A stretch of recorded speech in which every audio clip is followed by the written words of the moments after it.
What's up, guys? It's your boy, That Betting Dude, and welcome to another prediction video. It's a double upload today.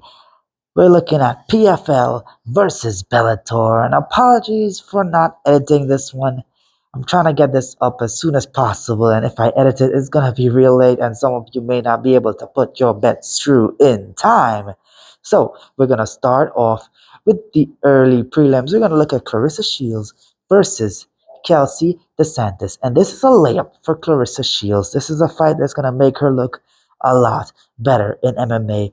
She hopefully has developed in her overall game. We know how boxing is phenomenal, and I expect Clarissa Shields to get it done inside the distance and finish it by a KO. But don't be surprised if Clarissa Shields tries to show off her grappling skills and get a submission in.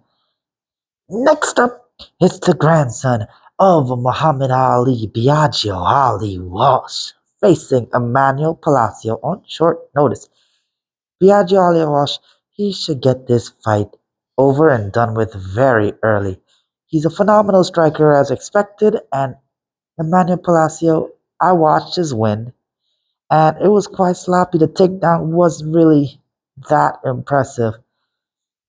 He will struggle to get Biagio Ali Walsh on the ground, and I don't think he'll be able to submit him even if he gets it there.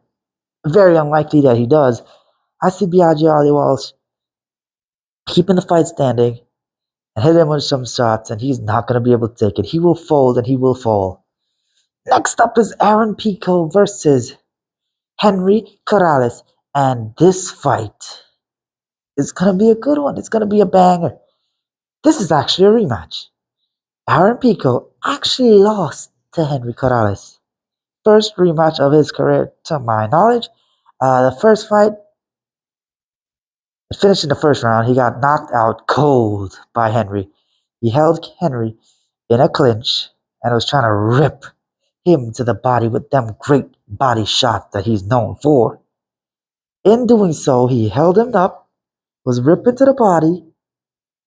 Henry was able to take the shot and throw the meanest hook you'll ever see, knocking Aaron Pico out completely. Now, Aaron Pico is going to be more respectful to the power coming his way and be hopefully a lot more defensively sound. I expect Aaron Pico to get this one done.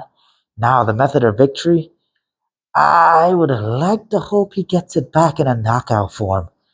But, you never really know how these rematches go. I don't know if he's going to play it a lot more safe, so just keep that in mind. And Henry Corrales has never been knocked out in his MMA career. This could go to sub, it could go to decision. Just saying, Aaron Pico is going to win.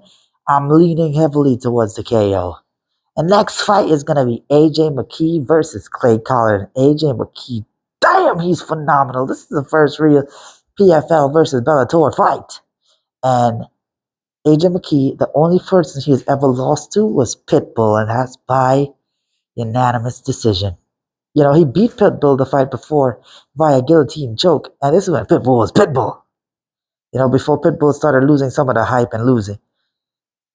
Clay Collard, he's a phenomenal boxer, but AJ McKee is so slick on the ground and the grappling. I see him being able to fight his way to decision, fight a very smart fight, very technical fight, and get this one done.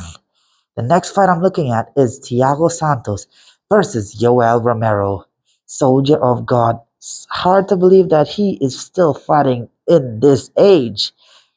Fighting at the light heavyweight division, looking swollen as hell, still has no neck. Thiago Santos, I expect Thiago Santos to lose this one. He hasn't been looking that great. And Yoel Romero, he's very slow, but at any moment in time, he can put your lights out. Thiago Santos, I can see his lights getting put out.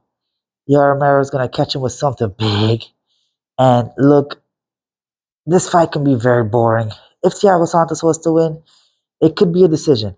Yoel Romero could also win by decision. But I don't know.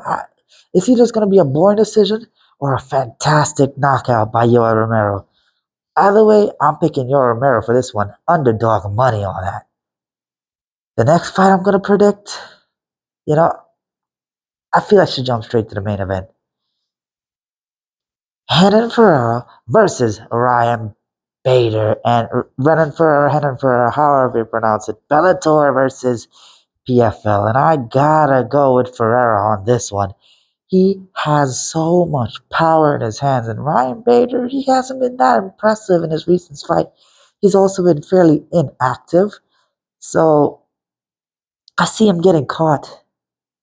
You know, the last person he beat was Fyodor Emelianenko in February. So I don't know. That PFL tournament style is keeping fighters fairly active. And Renan Ferreira, he is a dynamite. He also has good grappling. So if Ryan Bader wants to go to the ground, he might get caught in a sub. I'm betting Renan Ferreira to get that fight over and done with inside the distance. And that has been my predictions for Bellator, PFL versus Bellator. Be sure to leave a like, comment what you think down below, subscribe, follow me on TikTok, follow me on Twitter, support the channel on the Patreon, and I'll see you in the next one. Apologies for no edits, but again, I'll see you in the next one. Until then, game time.